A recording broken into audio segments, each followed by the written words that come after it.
If there was one physical subject, one material subject that we should focus on, in my opinion, it is very clear that the head of the snake is the financial system.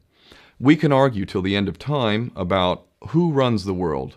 Is it the Jesuits? Is it the reptilians? Is it the Illuminati? Is it the Freemasons? We can go on and on and on and on about this. But I don't think it is reasonable to even begin arguing about the mechanism that is used to exert this control. The mechanism is finance. The whole point of finance is to indebt, otherwise to enslave. What is a mortgage? I mean, what does that stand for? It's a death grip.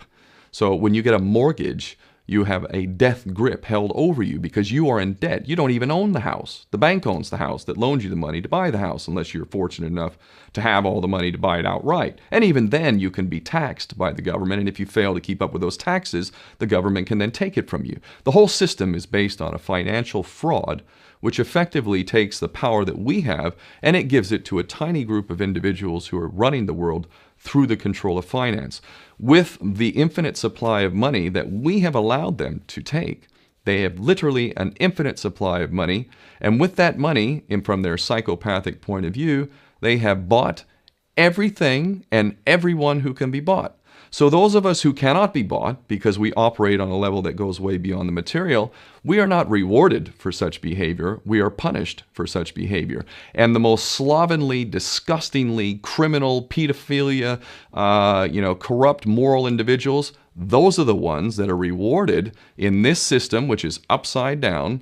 We reward the pedophiles, we reward the corrupt, we reward the liars, we reward the people with no morals at all, and usually we compromise them under this system in terms of maybe a videotape. Maybe Barack Obama is gay. The we have videotape of him having sex with another man, or perhaps some other acts that may be not so popular amongst many of the electorate. Or maybe we have videos of political leaders having sex with little boys or little girls. If I was in charge of the world and I was a psychopath and completely drunk on my own power, you can bet damn sure that's what I would do. I wouldn't allow anyone in a position of power who wasn't completely compromised. When you have an infinite supply of money, you can do this. Take that supply of money away, take that power back, put it in the hands of the people, get rid of fractional reserve banking, which is an obscenity in itself.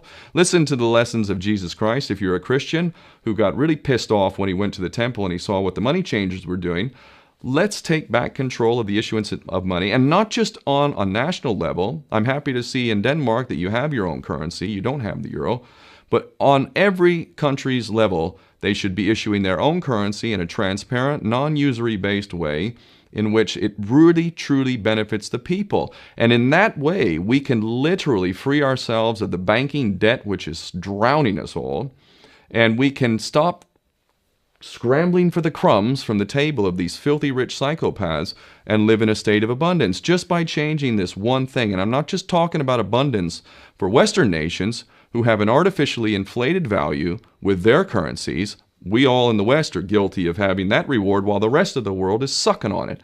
Every nation in the world can use a sensible financial policy to liberate themselves, to have world-class education, infrastructure. Everything that a healthy society would require can be had in the worst, most corrupt African country in any part of the world. We can all have that if we simply change that one thing.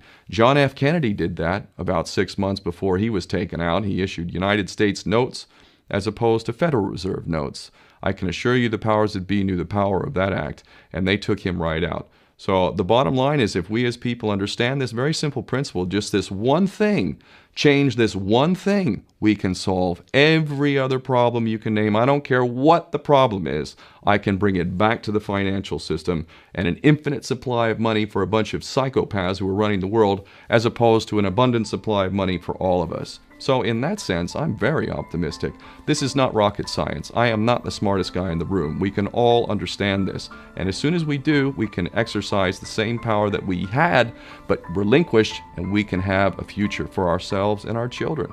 There's a lot to be optimistic about, quite frankly.